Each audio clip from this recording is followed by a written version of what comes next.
yeux, si nous avons trouvé grâce à tes yeux, remplis ces lieux de ta présence. Si nous avons trouvé grâce à tes yeux, emmène-nous encore dans une autre dimension de ta grâce. Au nom de Jésus. Amen. Amen.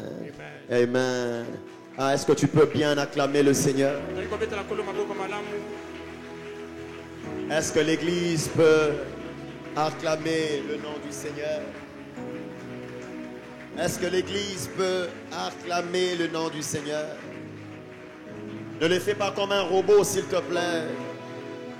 Ne le fais pas parce que on te le demande. Est-ce que ton cœur peut acclamer le Seigneur? Amen. Amen. Daniel chapitre 2. Daniel au chapitre 2.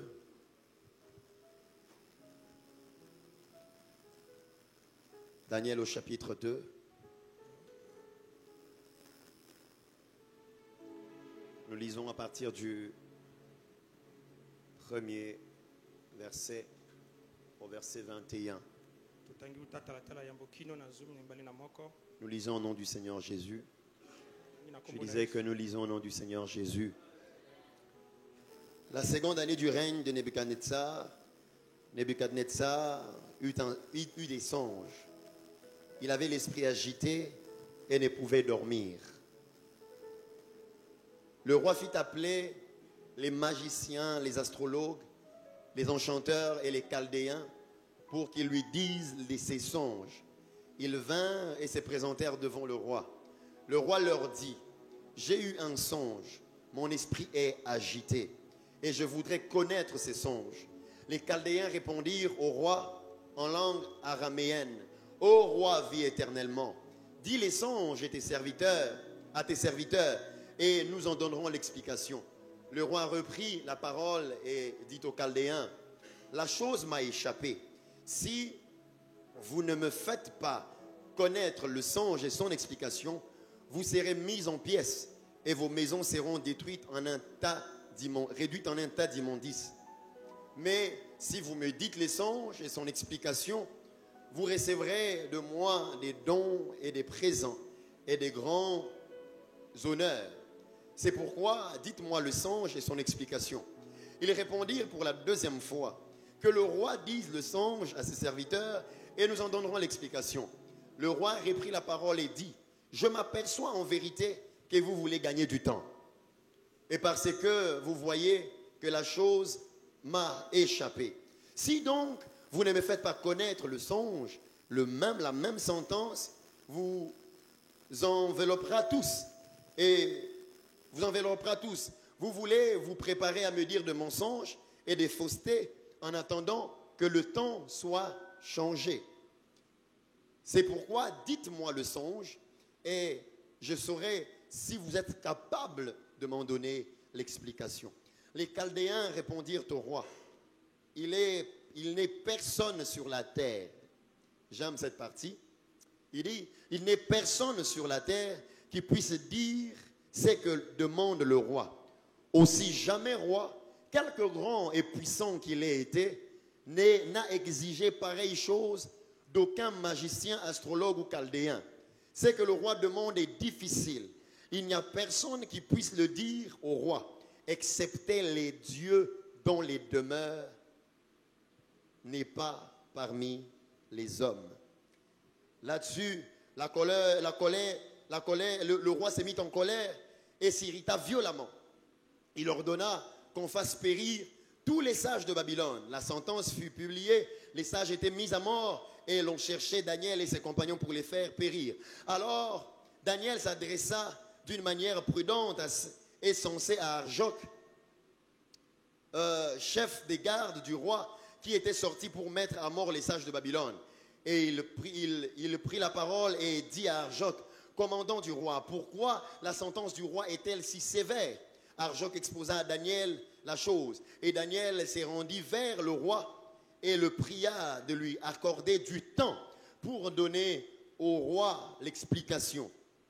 Ensuite, Daniel alla dans sa maison et il instruisit de cette affaire Anania, Miskaël et Azaria, ses compagnons, les engageant à implorer la miséricorde du Dieu des cieux, afin qu'on ne fît pas périr Daniel et ses compagnons avec les restes des sages de Babylone. Alors le secret fut révélé à Daniel dans une vision pendant la nuit. Et Daniel bénit le Dieu des cieux. Daniel prit la parole et dit, béni soit le nom de Dieu, d'éternité en éternité. À lui appartiennent la sagesse et la force. C'est lui qui change les temps et les circonstances, qui renverse et qui établit les rois, qui donne la sagesse aux sages et la science à ceux qui ont l'intelligence. Parole du Seigneur. Nous pouvons reprendre place et acclamer la parole de Dieu. Est-ce qu'on peut bien acclamer la parole de Dieu?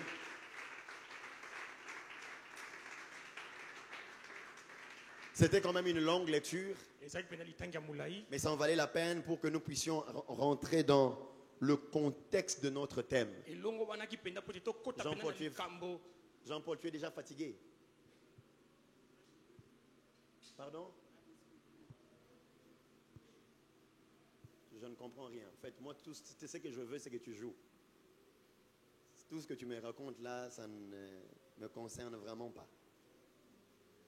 Alléluia. Amen. Et je disais Alléluia. Est-ce qu'on peut acclamer le nom du Seigneur? Oh, pourquoi tu es fatigué d'acclamer Dieu?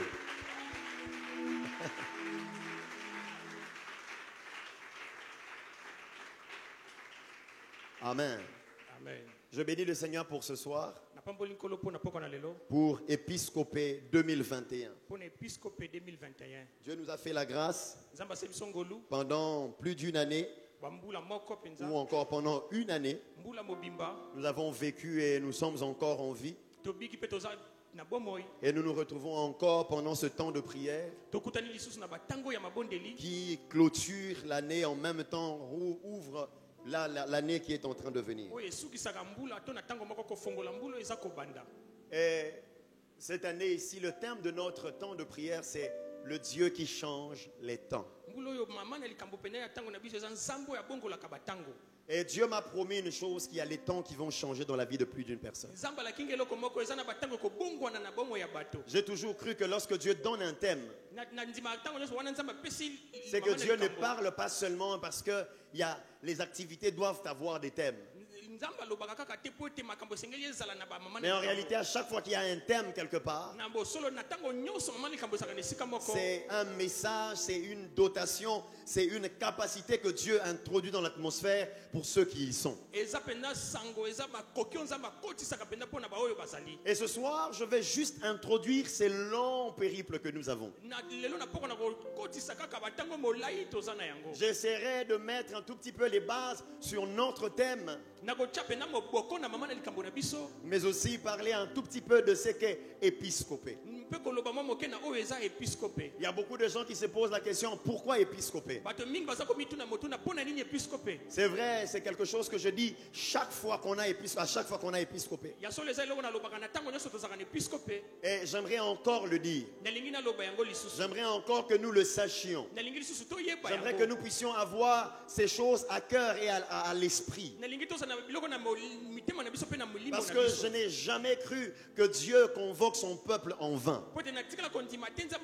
Ce soir, je crois que Dieu ne nous a pas convoqués en vain. Et je crois que pendant tout ce temps, Dieu ne nous a pas convoqués en vain. C'est quoi épiscopé? Épiscopé vient de l'hébreu. Ou encore du grec, voulais-je dire, qui veut juste dire inspection. Quand on dit épiscopé, épiscopé veut dire inspection, ou encore une visite d'inspection. faire une investigation. Et à chaque fois que le terme épiscopé était mentionné dans la Bible, il faisait allusion au fait que Dieu venait vers son peuple pour les visiter, pour observer ses voies, pour regarder quelles sont leurs manières d'agir, pour leur accorder la joie ou la tristesse selon leurs actions. Donc, quand on parle d'épiscopé, c'est en fait Dieu qui vient. Il vient au milieu de son peuple. Il regarde son peuple. Il se demande qu'est-ce qu'ils font, comment est-ce qu'ils vivent, quelles sont leurs actions, sont-elles bonnes ou mauvaises, sont-elles agréables ou désagréables. Et sur base de cela, Dieu se décide de leur faire du bien ou de leur donner un châtiment. Et quand on parle d'épiscopé, c'est ces mots qui a été traduit en français par ancien, premièrement. Comme des hommes que Dieu établissait, ou encore des hommes qui étaient établis sur l'église. Établis sur l'église pour faire la surveillance de l'église. Et c'est de ce mot même est sorti évêque, les évêques, les archevêques. Et c'est pourquoi même en lingala, quand on parle d'évêque, on dit épiscopo. Donc les évêques sont des gens qui sont des surintendants, des gens qui surveillent le travail qui se fait dans une communauté, dans une église. Mais pourquoi Dieu a voulu que ces temps de prière, à chaque fois que nous sommes à la fin de l'année, que nous puissions parler des épiscopés à la fin de l'année? Dieu nous a inspiré épiscopé pour chaque fin d'année pour deux raisons. La première raison, c'est une raison historique. L'histoire nous fait commémorer la naissance de Jésus pendant cette période. Nous sommes pendant la période de la Noël. Au-delà du fait que nous sommes pendant la période de la nouvelle année qui est en train de venir, mais aussi nous sommes en train de célébrer ou commémorer la naissance de Jésus. Et déjà là, j'aimerais nous dire que Jésus n'est jamais né le 25 décembre. Jésus n'est pas né le 25 décembre. Mais du moins les hommes se sont concertés pour célébrer et commémorer la naissance. Parce que quand même il était né, ce qui est vrai. Alors les gens sont concertés pour commémorer ce jour de sa naissance. Et ils ont choisi le 25 décembre. Et en parlant de la naissance de Jésus, c'est que la naissance de Jésus en elle-même est la plus grande visitation divine que le monde ait connue. Est-ce qu'on est ensemble? Est-ce que vous êtes là? Amen. Ou est-ce que l'église est là? Amen. La naissance de Jésus est la plus grande visitation divine que le monde ait reçue depuis qu'il existe. Donc en réalité, cette période de la naissance de Jésus est une période de visitation. Est une période où nous pensons à la visitation de Dieu, où Dieu est descendu sur terre, pas seulement pour quelque temps et repartir, mais où il est descendu sur terre pour habiter avec les hommes. Ma prière est que la présence de Dieu dans ta vie ne soit pas inaperçue. Il y a des périodes où on sent la présence de Dieu est partie. Mais ma prière est que tu entres dans une saison où tu vivras les réalités d'Emmanuel, c'est-à-dire Dieu au milieu des hommes. Bien-aimé, ne m'attends pas à prêcher ce soir. Je t'ai dit que je suis venu introduire. Je déclarerai des choses, je déposerai les micros et nous allons partir. Et ma prière est que tu sois sensible ce soir. J'étais en train de dire, c'est que pendant cette période, Jésus, Dieu est descendu au milieu des hommes. Pas juste les voir pour quelque temps et partir. Pas comme du temps de Manoach, où il fallait juste venir, il donne la bonne nouvelle, ta femme aura un enfant et puis il repart. Il est venu, il a donné la bonne nouvelle. On lui a donné un sacrifice et il est parti. Non, non, ce n'est pas comme dans ce temps-là. Pendant ce temps, il est venu pour habiter avec les hommes, partager les choses que les hommes vivent, manger avec eux, monter dans la barque avec eux. Pendant que la barque sera agitée, il sera au milieu d'eux.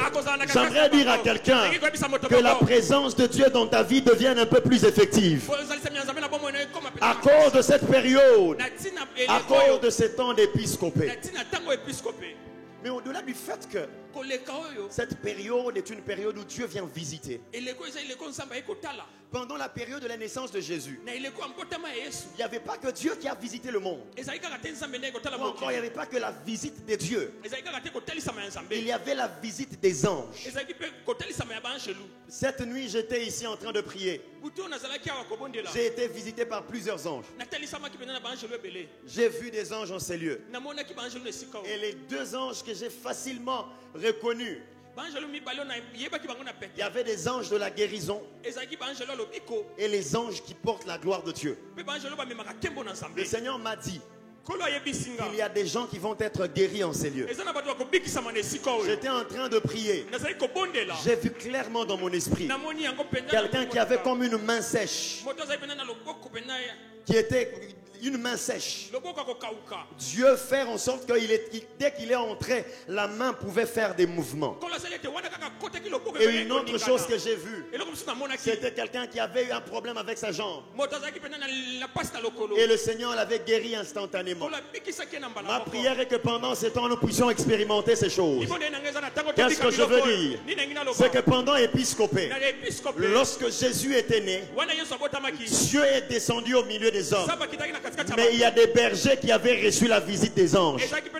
Écoutez, les bergers n'avaient pas de place dans le sacerdoce. Les bergers n'avaient pas de place dans les affaires spirituelles. Mais lorsque Jésus est entré dans le monde, les anges qui représentaient le monde spirituel, ils ne sont pas allés dans le temple là où il y avait les sacrificateurs. Ils sont descendus au milieu de bergers qui étaient disqualifiés des choses spirituelles. J'aimerais dire à quelqu'un que je ne sais pas ça fait combien de temps que tu observes les choses de Dieu au loin. Dieu m'a dit que pendant ces épiscopés, il va ouvrir une nouvelle dimension spirituelle à plusieurs personnes. Ah mon Dieu, je pensais qu'il y avait des gens prophétiques en ces lieux. Dieu m'a dit qu'il y a des gens qui n'ont jamais expérimenté certaines choses avec lui. Tu vas expérimenter des choses, des réalités spirituelles. Les anges vont te visiter.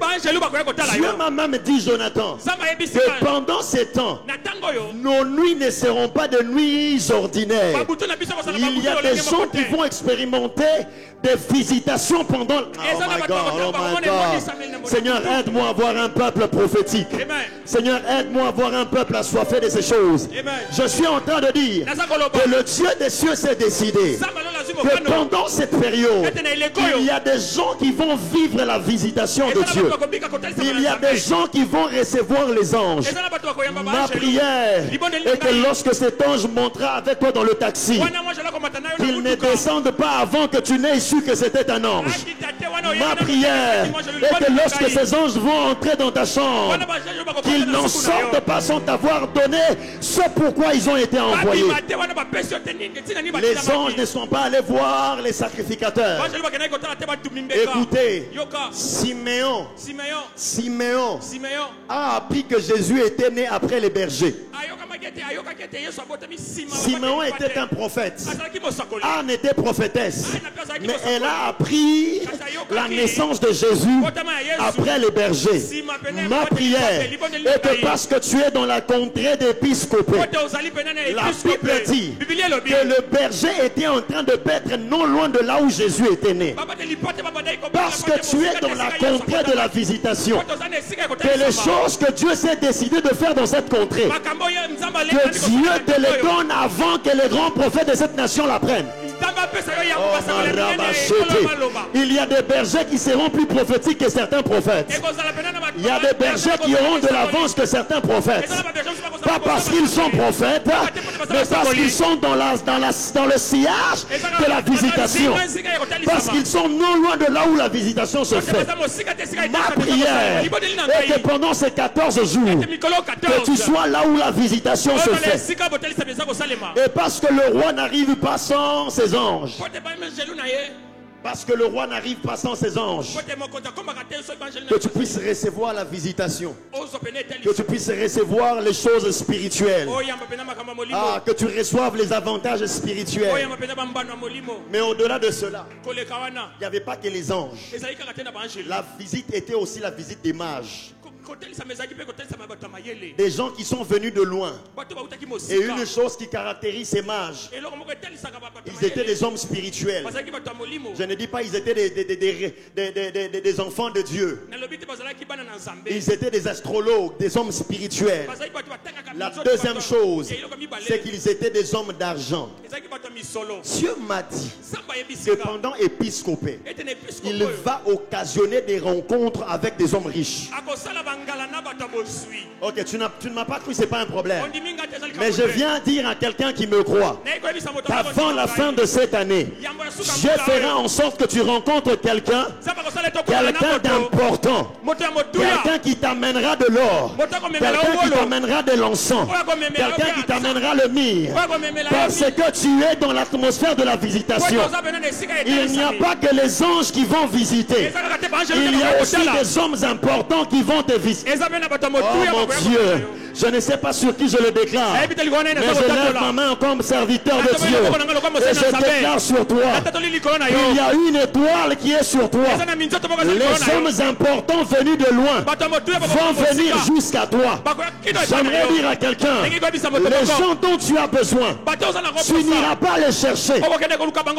Je le dis encore, tu n'iras pas les chercher, ils vont te chercher. Ah, si j'étais à ta place, j'aurais dit un gros amen. Tu n'iras pas les chercher, mais c'est eux qui viendront te chercher. Je parle comme prophète de l'Éternel. Je parle comme sacrificateur établi en ce lieu. Je déclare que l'étoile qui est sur ta tête commence à briller. Commence à briller. Ce que j'aime, c'est que Hérode n'avait pas vu cette étoile. Ce que j'aime, Hérode n'avait pas vu l'étoile, mais les mages avaient vu. J'aimerais te dire,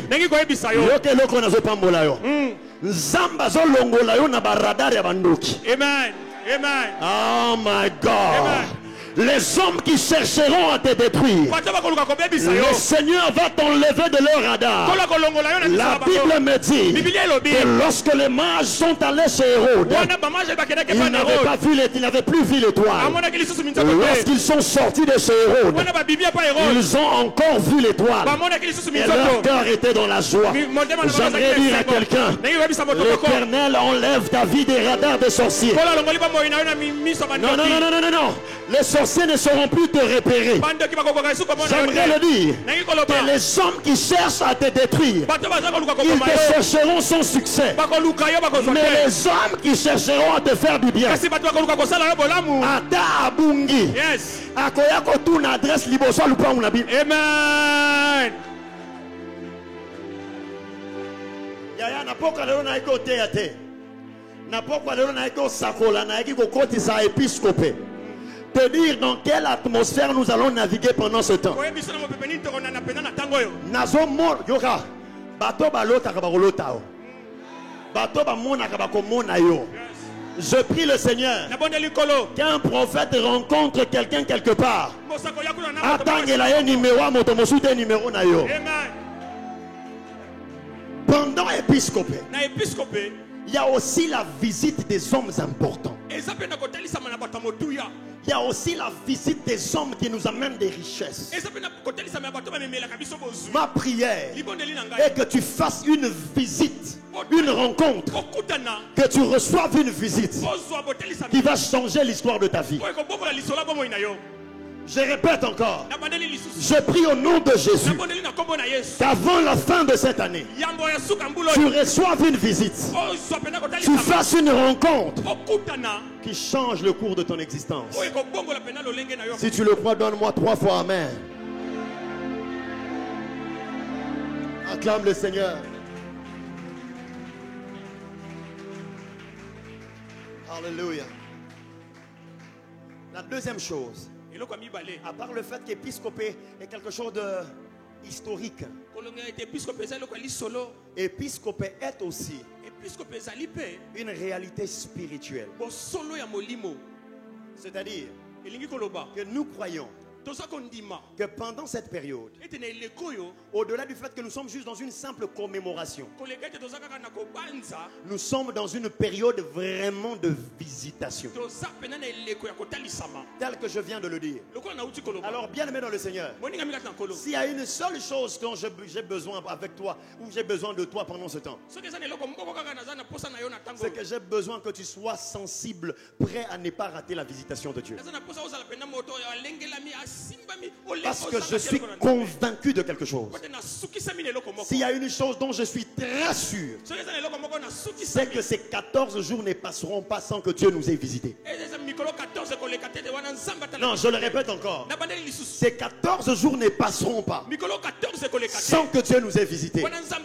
Et je prie le Seigneur, peu importe la forme que l'Éternel prendra, peu importe l'image par laquelle il passera, je prie au nom de Jésus que tu ne rates pas la visitation de Dieu. Même s'il viendra comme un homme, même s'il viendra comme une femme, comme du temps d'Abraham, il est venu entouré de 2 personnes. Abraham avait reconnu. Ma prière est que lorsque Dieu va passer pendant ce temps, parce qu'il va passer, non, je vais te dire, il va passer. Je vais insister. Il va passer. J'aimerais dire encore, il va passer. Et lorsqu'il va passer, ma prière est que tu sois sensible,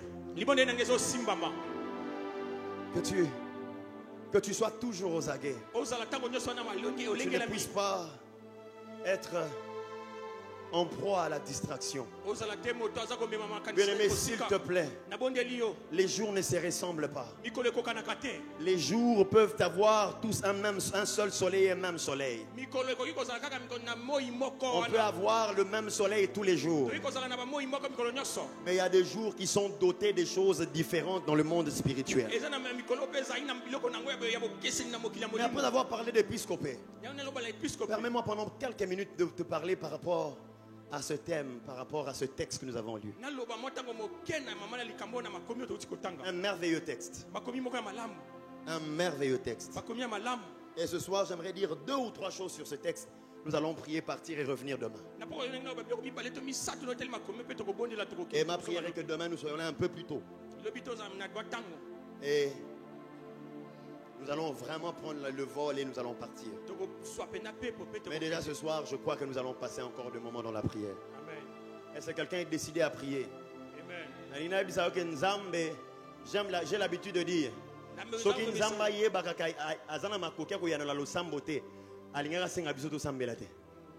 c'est parce qu'il sait qu'il peut exaucer les prières qu'il nous demande de prier. C'est parce qu'il sait qu'il a la possibilité d'exaucer. C'est parce qu'il sait qu'il a la possibilité de répondre. Il nous a demandé de prier.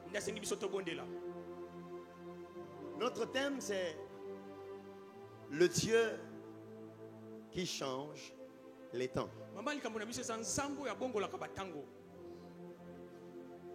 Et je bénis le Seigneur parce que depuis un temps, nous sommes en train de parler de l'esprit de Daniel. Et Dieu m'a dit que même pendant épiscopé, ce sont les mêmes réalités que nous allons vivre.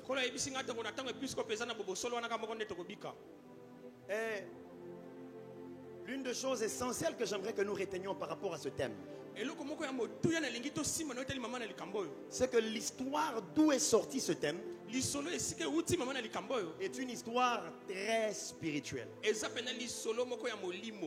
C'est une affaire spirituelle.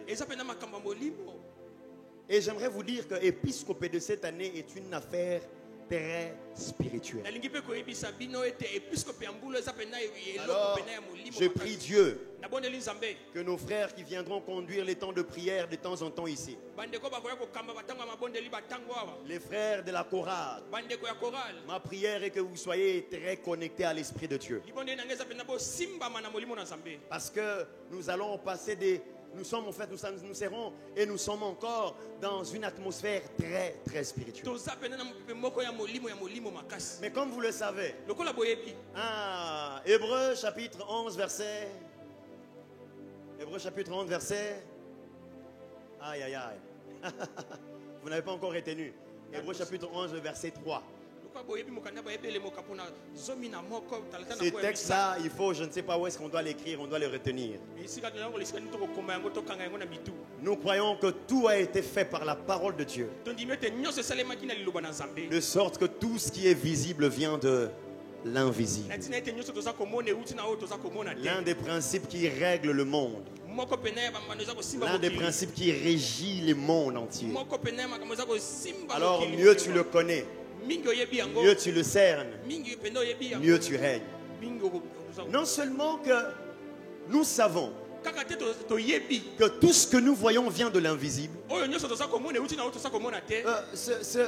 Dans ce texte, il y a plusieurs autres réalités spirituelles que nous retrouvons dans tous ces textes que nous avons lus. Et j'aimerais que nous puissions le retenir. J'aimerais que nous puissions les comprendre. Le samedi, c'est le samedi, non? Nous serons à la montagne. Nous allons parler de la bataille des hôtels. Quand j'ai lu ce thème, avec le frère Jonathan, il organise la montagne le samedi. Il est en train de dire, mais ça, ce sont des choses bizarres. Et si tu me vois venir avec un habit rouge là-bas, il ne faut pas. Parce qu'on sera dans une atmosphère des hôtels et des batailles. Au fait,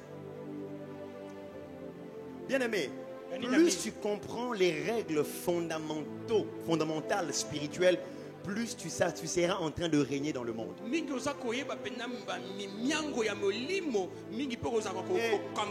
puis un temps, plus je lis les Écritures, le Seigneur m'ouvre un tout petit peu plus les yeux pour comprendre les réalités, les vérités, les principes spirituels. Faute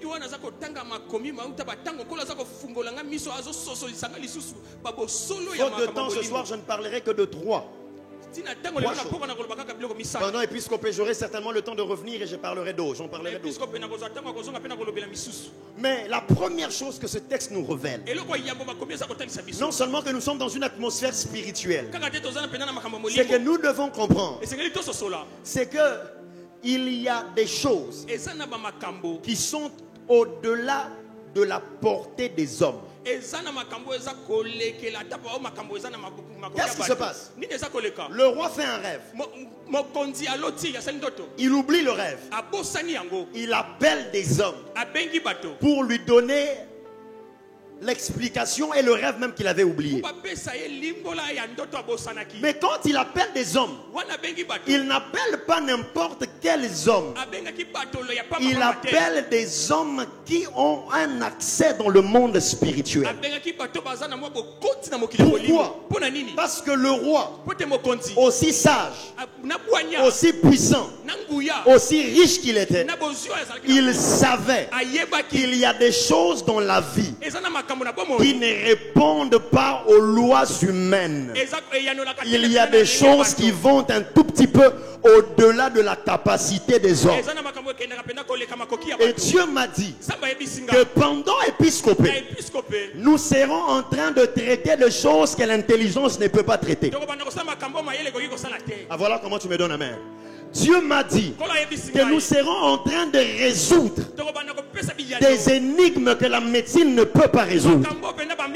Pourquoi? Parce que le monde spirituel a certaines réalités que les hommes ne maîtrisent pas. Malgré tout ce qu'ils peuvent avoir, malgré tout ce qu'ils peuvent être.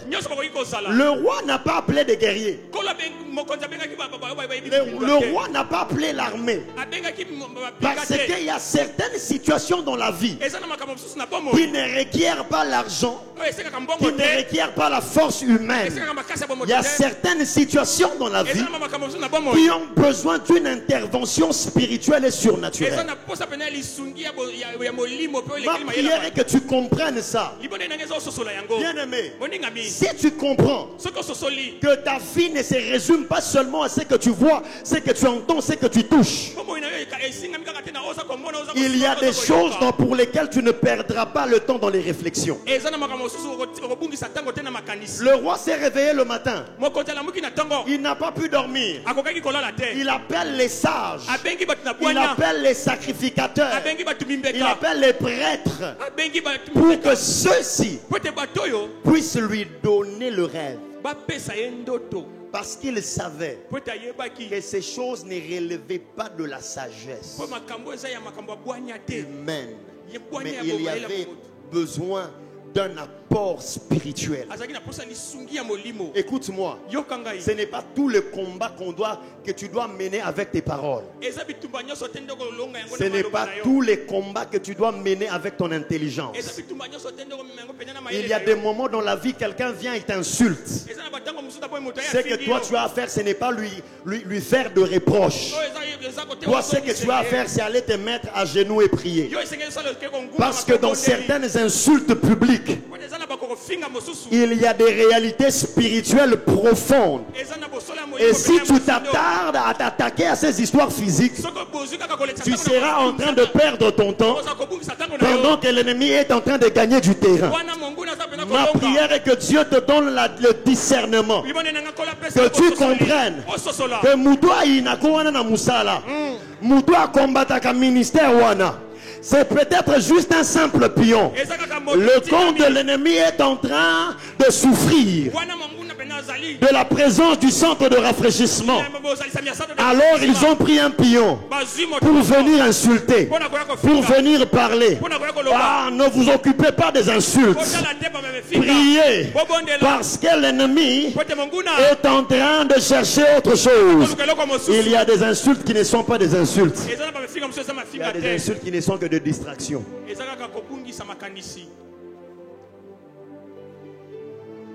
La deuxième chose, c'est que même si il y a des choses dans le monde que nous vivons qui relèvent du potentiel spirituel, même dans le monde spirituel, il y a des choses qui ne relèvent que de la divinité de Dieu. Il y a des choses que seul Dieu peut faire.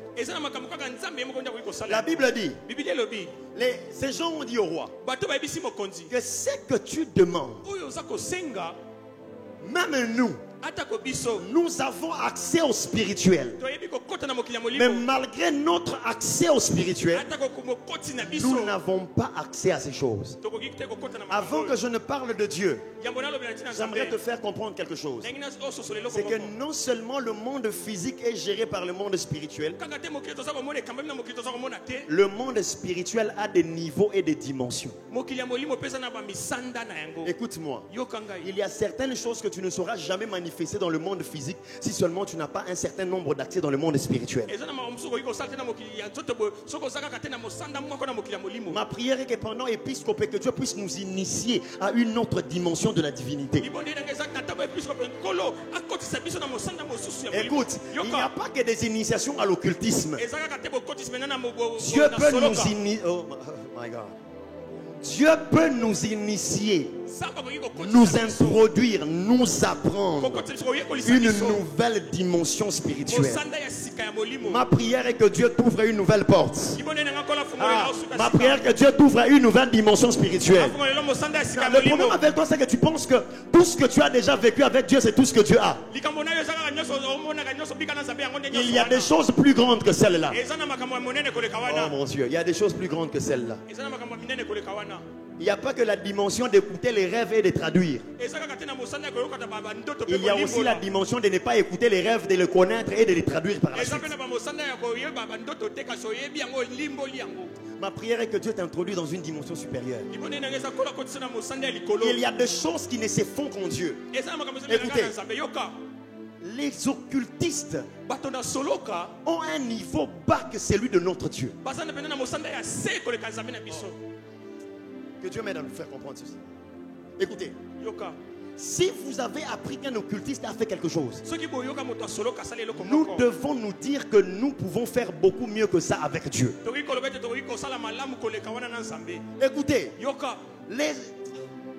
si un occultiste peut rendre quelqu'un riche, si seulement il peut le faire, que je dise mieux, s'il y a des gens qui deviennent riches après avoir été chez les occultistes, je crois qu'il est possible qu'après avoir passé 14 jours dans la présence de Dieu, qu'une porte surnaturelle de richesse te soit ouverte. Oh, voilà comment est-ce que tu me donnes un amen. Écoute, si seulement il y a des gens qui sont devenus grands à cause d'avoir rencontré, parce qu'ils ont rencontré un occultiste, nous devons croire qu'il y a un niveau un peu plus grand. Si les occultistes peuvent faire quelque chose à leurs personnes, à leurs agents, notre Dieu peut faire un peu plus grand avec nous. Notre Dieu peut faire un peu plus grand avec nous. Les magiciens chez Pharaon ont dit que ça c'est le doigt de Dieu. Ils ont dit que non, là c'est une dimension à laquelle nous n'avons pas accès. Ma prière est que les hommes de Dieu de cette génération commencent à défier les occultistes. Ma prière est que, écoutez, ma prière est que Dieu commence à nous donner assez d'onction pour défier les gens, les rosicruciens, les Illuminati. Je ne sais pas si tu ne le crois pas, mais j'aimerais dire à quelqu'un que nous sommes dans la rencontre en question. Écoutez, je vous promets, je ne vais pas donner aux prédicateurs les prédications à prêcher. Mais l'une des choses qui va caractériser les prédications pour l'épiscopé, c'est que les prédications à des moments seront mystiques et mystérieuses. Ok. Écoutez, Dieu n'est pas simple. Dieu est mystérieux.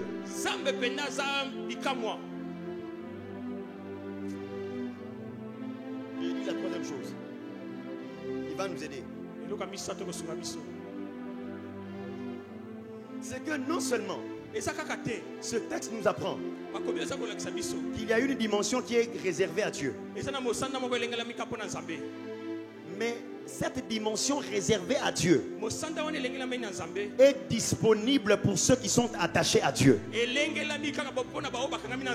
ne m'as pas compris. Les occultistes disent ceci à leur roi: ce que tu demandes, aucun roi n'a jamais demandé cela. Non seulement il n'a jamais demandé, mais cela n'est à la portée que des dieux dont la demeure ne se trouve pas parmi les hommes. Qu'est-ce que les magiciens veulent dire? En fait, ce que tu demandes existe. Mais nous savons que ça existe. Mais nous ne pouvons pas en avoir accès. Parce que nous ne sommes pas en contact avec le Dieu qui est capable de faire ce que tu demandes, qui est impossible pour nous. Et qu'est-ce que Daniel dit? Il dit ceci, que lorsque La Bible dit, lorsque on a dit à Daniel qu'on tue les gens à cause de ceci et de cela, il est allé voir ses compagnons pour implorer, pas n'importe qui, implorer le Dieu des cieux. Souvenez-vous que les magiciens ont dit que ça se trouve auprès de Dieu qui n'habite pas parmi les hommes. C'est-à-dire, et les magiciens et Daniel étaient d'accord avec une chose, que la réponse s'est trouvée dans une sphère un peu plus au-dessus de la terre. J'aimerais dire à quelqu'un qu'il y a des problèmes qui sont sur la terre, dont les solutions sont un peu au-dessus de la terre. Mais le problème c'est lequel? Le problème se situe à deux niveaux. Le problème se situe à la connaissance et à la considération. C'est là que je vais finir ce soir. C'est là que je vais finir ce soir. Le problème se trouve à deux niveaux. Le problème se trouve premièrement au niveau de la connaissance, mais aussi au niveau de la conception de ces dieux-là. Écoute, pour les magiciens, leur problème c'était quoi? Ils ne connaissaient pas Dieu. Mais Daniel, son avantage c'était quoi? Il considérait Dieu être capable de donner cette réponse-là. Oh my God. Est-ce que vous comprenez? Les magiciens, leur problème, ils n'étaient pas en contact avec le Dieu. Mais Daniel, son avantage, c'est qu'il avait une conception de ce Dieu, au-delà du fait qu'il le connaissait. Écoute, certainement comme tu es assis là, comme on a dit, le Dieu qui change le temps. La chose qui t'a le plus frappé dans le thème, c'est changer le temps. Non, détermination c'est ça pour changer le temps. Or, je veux te dire que la chose la plus importante dans notre thème, ce n'est pas le changer le temps. C'est le Dieu. C'est Dieu. Dieu. Écoutez, ma prière est que pendant ces temps, que Dieu puisse nous changer notre conception de Dieu. Parce qu'en réalité, la réussite dans la vie, l'épanouissement dans la marche avec Dieu ne dépend pas seulement des informations qu'on a de lui, mais cela dépend aussi de l'opinion qu'on s'est fait de lui, des choses qu'on a apprises de lui. Le problème c'est lequel? Daniel a dit au roi, roi, attends-moi, je vais essayer de demander à Dieu. S'il peut, il nous dira et nous reviendrons vers toi. C'est ce que Daniel a dit, non? C'est ce que Daniel a dit. Non? Daniel a dit au roi, donne-nous quelque temps. On va invoquer le Dieu des cieux. On reviendra avec la réponse. Qu'est-ce que vous dénotez de Daniel? Une assurance. Il connaissait son Dieu. Il avait une haute opinion de Dieu. Alors, ma prière est que nous commencions à avoir une très haute opinion de Dieu. Oh, j'étais en train de dire, nous devons commencer à avoir une très haute opinion de Dieu. Est-ce que vous savez que notre Dieu est capable de tout? Le problème c'est lequel? Le problème avec toi, c'est que dans ta tête, le Dieu auquel tu penses, c'est le Dieu qui est juste capable de te donner un peu d'argent pour manger du 1er au 30. Tu ne sais pas, dans ta tête, il n'y a pas un Dieu qui est capable de te donner une entreprise sans argent. Voilà comment tu me dis amen. Tu me dis amen comme ça parce que pour toi c'est impossible. En fait, pendant ces temps, j'aimerais que notre esprit puisse s'ouvrir par rapport à Dieu. Parce que notre problème ce n'est pas le temps. Notre problème c'est Dieu. Daniel a dit que Dieu change le temps. Après qu'il avait prédit déjà que Dieu allait changer le temps. J'aimerais dire à quelqu'un, la conception de Dieu, c'est quoi? Qui est Dieu pour toi? Vous savez, même notre façon de venir à l'église accuse notre conception de Dieu que nous avons.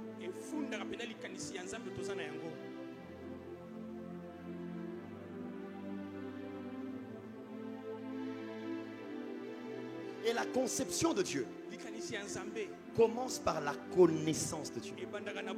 Écoutez, aujourd'hui, vous êtes en train de lire la Bible. Vous avez appris par rapport à Abraham. Vous avez appris par rapport à Isaac. On est en train d'apprendre par rapport à Daniel. Mais est-ce que vous savez que ces gens ici n'avaient pas un Daniel sur qui ils lisaient les expériences de Dieu? Abraham n'avait jamais entendu dire que Dieu avait ressuscité un mort. Mais lorsqu'il était en face du Dieu qui lui avait demandé l'enfant, il avait une telle opinion de Dieu. Il avait une très haute opinion de Dieu. Pourquoi? Parce qu'il savait. Il avait juste cru. Il a rencontré Dieu. Il l'a connu.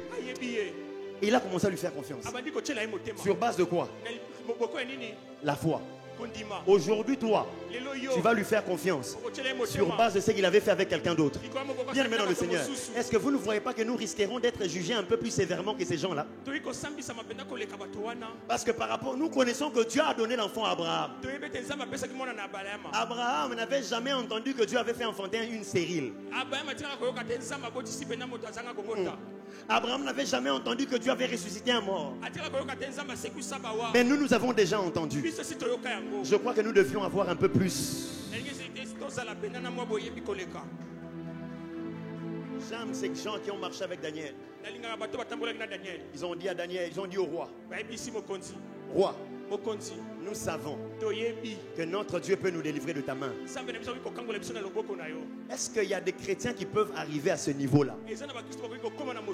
Quand tu es devant une situation, tu dis, je sais que mon Dieu est capable de me délivrer de là. Là, c'est la conception de Dieu.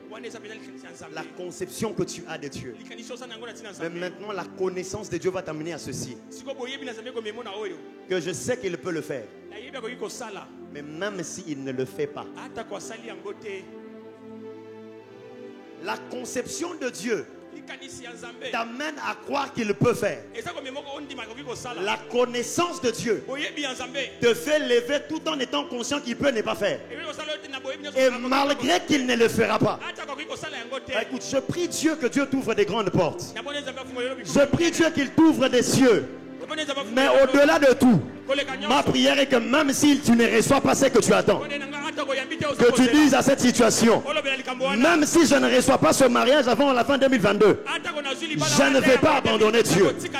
Écoutez, la Bible dit, ceux du peuple qui connaîtront leur Dieu agiront avec fermeté. Pendant cette période, Dieu ne va pas seulement changer le temps, mais ma prière est que Dieu change aussi sa conception dans nos têtes.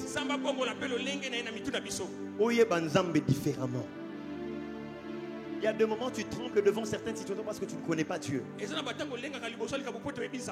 Est-ce que quelqu'un peut ce soir dire au Seigneur, Seigneur, je veux te connaître davantage? Il y a des situations qui te font trembler parce que tu ne le connais pas encore. Et il n'y a que ceux qui le connaissent qui deviennent un canal par lequel il se fera connaître à d'autres. Il n'y a que ceux qui le connaissent, ceux qui ont une haute opinion de lui, qui deviennent un canal par lequel d'autres le connaîtront.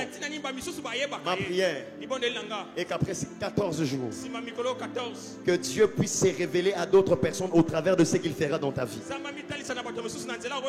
Parce que toi tu le connais, parce que toi tu es attaché à lui.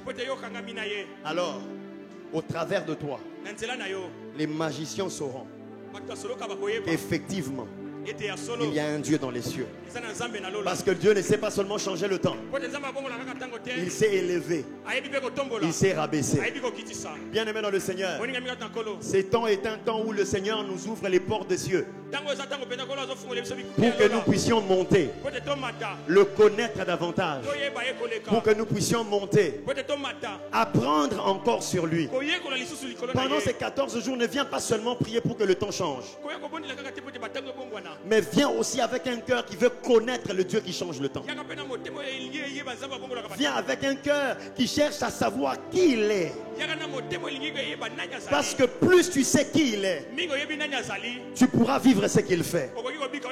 Parce qu'il ne fait jamais en dehors de ce qu'il est. Tout ce qu'il fait n'est que la manifestation d'une facette de ce qu'il est. Je reprends. Tout ce qu'il fait n'est que la manifestation d'une facette de ce qu'il est. Donc à chaque fois qu'il fait quelque chose, il manifeste une facette de ce qu'il a toujours été. Ma prière est que tu connaisses une nouvelle facette de Dieu. Et lorsque tu le connaîtras, que tu puisses vivre et expérimenter. Et ma prière est que pendant ces 14 jours, que le ciel soit ouvert. Que nous vivions des expériences spirituelles. Que nous vivions aussi des expériences matérielles et physiques. Que tu puisses avoir des visions. Mais que tu puisses avoir aussi des guérisons. Que tu puisses avoir des visions. Mais que tu puisses avoir aussi des visitations. Que ce que tu vas vivre pendant la nuit puisse se répercuter le jour. Il y a des gens qui rêvent la nuit et ils se réveillent le matin, ils sont dans la même situation. Je t'informe que pendant ces temps, tu vas rêver la nuit et tu vas expérimenter le jour. Que le Seigneur te bénisse. J'aimerais que tu acclames bien le Seigneur. J'aimerais que tu acclames bien le Seigneur. Est-ce que tu peux te lever là où tu es? Est-ce que tu peux te lever là où tu es?